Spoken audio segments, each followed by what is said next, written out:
Hello everybody, my name is Rayon, and today I wanted to share a factory built for the production of heavy Xiranite. As you can see at the back, I've got a lot going on, but in this video I'll explain what I did for the production of heavy Xiranite. So basically, this is a build I made by myself. I hope that those who actually need help with making heavy Xiranite can actually learn from me, because I had to do some tweaks every now and then, but I managed to make it really well. So first, let's go check out what I did.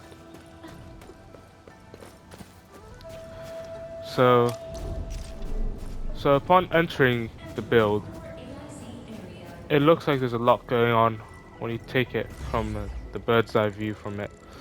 But from whatever I've learned from Arknights Endfield, this is the most compact I could possibly make it.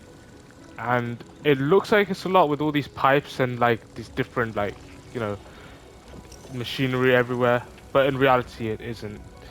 So one way I actually made this build was that when going into the database, in the search bar, you could search up whatever tool you wanted. So say for example, we want Xiranite. By searching up Xiranite, it comes up with the item files, and I usually use these to help me out. So looking at the production of heavy Xiranite, we see that you need to actually first, of course, you need the basic Xiranite production. We can see this here when we have all of these different machines needed just to turn stabilized carbon into Xiranite. And honestly, I did not have enough time to make these, so I used a blueprint from Concon. So thank you so much, Concon. You should follow him too. He has some brilliant guides on factory, like building huge works. They helped me a lot, quite a bit at the beginning.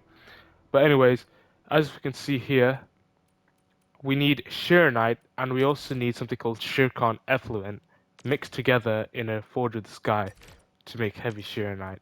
So Xiranite, the Xiranite farm is easy. I think you could find better videos out there than here, but I shall still make one on how the Xiranite farm actually works. But for Shircon effluent, we can see that looking at the formulas needed, we need we need to mix clean water and Xiranite in a reactor crucible to make sure we get our liquid Xiranite. Then we need to process that with, let's see, with sewage. So this seems complicated at first, but when you take it into the account that when you use a hydromining rig on cuprium ore, you can take the refining unit's excess sewage that is produced from turning cuprium ore into cuprium. You could take that and you could also put that into the reactor crucible with the liquid Xiranite in order to make the effluent. So going back to the actual build, we can see that that's exactly what I've done here. So looking in, we've got this deeper unloader here, which is unloading the cuprium ore. And that's being put into the refining unit. And as you can see, when it gets refined, it also makes the cuprium, like the actual cuprium. And then I put that a fitting unit there so that I can make parts, because instead of just having cuprium going into the protocol stash and going into your depot, it would be better if it was used more efficiently. So turning into parts for something you could, like, say for example, go into your outpost and just, you have cuprium parts, you could sell, like, I don't know, like say you want to sell around 2,000. Let's just go for 2,000. There we go. Or 2,100. Whatever. You could just sell it as something excess, something that's actually making in the background. So that goes input there. But as you can see, for that to happen, the sewage is also produced. So you need a water outlet. And I like to use these conduit outlets because it just makes everything so much more nicer when you're taking everything as a whole. So usually you put them here because it's a lot of supply. There's like infinite supply of water coming in from here. See, I've also done that along the lines. And for this, I always make sure I have a fluid pump. I make sure they go to the edge with the Xiranite pylon. And then I also put a conduit inlet. The reason I also use the conduits is that they have a range of 200 meters. And they're like really efficient at getting water being transported for long distances. But anyways, back to the actual build, we see that the sewage is then transported following this pipe into this reactor crucible, and it might look like there's a lot going on in this reactor crucible, but in reality there isn't. So we can see that originally we needed this sewage to like enter this reactor crucible, and if we go into actual production, we can see that one liquid Xiranite and one sewage can make one zircon effluent and one inert zircon effluent. Now, here's the bit that confused me most. I don't know about everybody else, but one problem I had with this is that later on in the build, you see that I think it's in this reactor crucible. Yes, inert zircon is produced, and the way I got rid of that was quite interesting, but I'll explain that later on. So we see from this depot unloader, we had Xiranite being inputted into the reactor crucible. In this reactor crucible, we can see that the Xiranite and clean water, which is taken from another conduit outlet, you can build that again. Um, that makes liquid Xiranite. So the liquid Xiranite is transported from this yellow pipe over here that enters this reactor crucible. And we took the sewage, so remember the sewage from the refining unit over here, we took that and we inputted it into the reactor crucible. That gave us zircon effluent, which is a huge step in the making. But one problem I didn't know with this again was that there was inert zircon effluent. So how do you deal with this problem?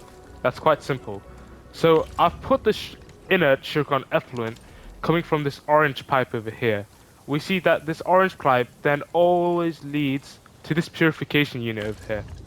So from the production we see 4 inert zircon effluent makes one, so that makes 1 zircon effluent and 1 clean water. Now the way I solved this clean water issue was that the clean water would go into this fluid tank. So a fluid tank just stores whatever fluids you have. That fluid tank would then lead a pipe all the way out to this fluid supply unit, and this would just return the water back to the river. And as we can see, though, I only did this because the capacity of the actual river is infinity, so you could just remove the water and it wouldn't affect anything in the river. It wouldn't like decrease or increase. It would just get rid of your excess water. And one problem I had with the purification unit is that it made that one zircon effluent again. How did I solve that? Well, I added this pipe bridge, and the zircon effluent actually went to another reactor crucible. So you see, all of these processes are actually heavily linked, and it's just the same thing repeated over again. So what happened is, I put the zircon effluent in. I then decided that something has to be made with these zircon effluents, so I made zircon.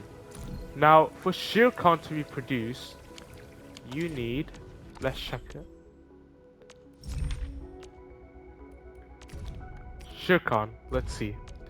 So zircon, you needed a 2 drops, or whatever you like to call them, 2, like, let's say liquids of zircon effluent, and you also needed 1 ferrium powder. So as we can see from the AIC map, that all of that's inside, and if you look nearby over here, there is a mineral bed where you've got 3 high purity of ferrium ore and 3 low purity of ferrium ore. Now what I suggest is for people who actually need to produce ferrium powder, you shouldn't make ferrium powder and then put that into the deepest stash. I think you should make it all together, since it's more simpler and it won't take up like more space by putting even more protocol stash. I think you should just limit the number of protocol stashes you put. So you make sure that you've got your mineral beds active here. Also, an important thing to note is that in these areas, you've got to make sure that you're not using the hydro mining rig, because before when the new update was released, I used hydro mining rigs without the realization that they're only used for ores that are even more difficult to actually harvest. So for originally, when we were in Valley 4, we remembered that a normal um, mining rig or an advanced mining rig, those could a normal one could do amethyst ore and originium ore, But the second version of it, the second version that was released, could do ferrium. So you just make sure you get the second version of it, and then you put the mining rigs here. So that produces the powder. So to get the powder, we get the ferrium ore from the depot unloader. We then put the refining unit next to it because you need to refine it to ferrium ore so that it can therefore be shredded.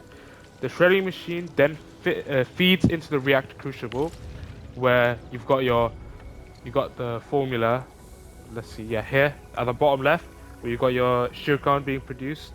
So it's a 2-to-1 ratio. So make sure that there's only one coming in here, and you've got at least that. This is the least efficient because you could still have another pipe going in there and adding even more sugarcane effluent, but I didn't have enough time to make it as efficient as possible. Everything else though, everything else around here is as efficient as you could possibly get. Who knows, maybe you guys could try it out too, and you could let me know in the comments and just give me some hints too. I don't mind about that because I actually need to learn some new stuff.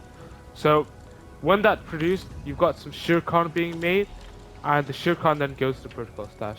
So originally I decided that sugarcane could be produced to make the, I think it's the, let's check what batteries you've got.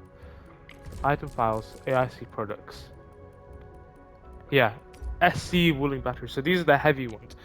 When you look, so when you look at the actual when you actually look at what you need for the batteries to be produced, you could have sugarcane going into the packaging unit.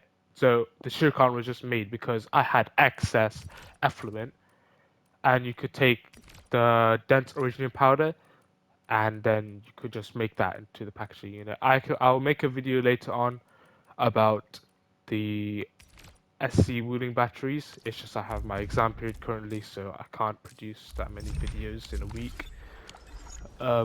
Yeah, so when you make sugarcane, the problem is that the formula also says that you have to, there's a sewage produced as well, but this problem can easily be sorted with a water treatment unit. So every time the sewage from the yellow pipe over here, because I put the yellow pipe as sewage, and sewage goes through this pipe, goes to the water treatment unit, and it gets treated. So altogether, the bits that are important is that this section of here, so basically the entire heart of this entire build is producing the actual heavy Xiranite, but then you could also have side things going on. So for people who need like a sort of source for the Wuling, what they're called again, so Wuling stock bills, you could produce some cuprium parts. That won't get you much, but a hint from me and an advice is that when you look across the map, areas such as these depot nodes, you should definitely max them out as much as possible so that your actual storage size increases and you don't have to worry about anything about like, oh, I need to sell this every single day. You could leave it, say, let's say 2 nights, and you could come back and you could find it full, and then you could restart your process again. So it'd be good for wheeling stock bills. So you have cuprium parts, heavy Xiranite. Heavy Xiranite, for me, I'm using it for liquid heavy Xiranite, but you could make multiple stuff from heavy Xiranite. It's not only liquid heavy Xiranite. And then you could also have sugarcane being produced so that you can make the batteries. So I hope you guys have learned that nothing is impossible in this game. You just have to try and put in your effort. And don't worry if you're stuck, because there'll always be people to help you. And I'm really thankful for the people that helped me to understand this game. Especially YouTubers Concon and Sticks, or Sticks here. They are really good for these types of games. So make sure to follow them. Thank you so much, guys. Really appreciate you watching this video. And if you want more, you can tell me and I can try and help you make some good build designs. Alright. Thank you guys for watching. Goodbye.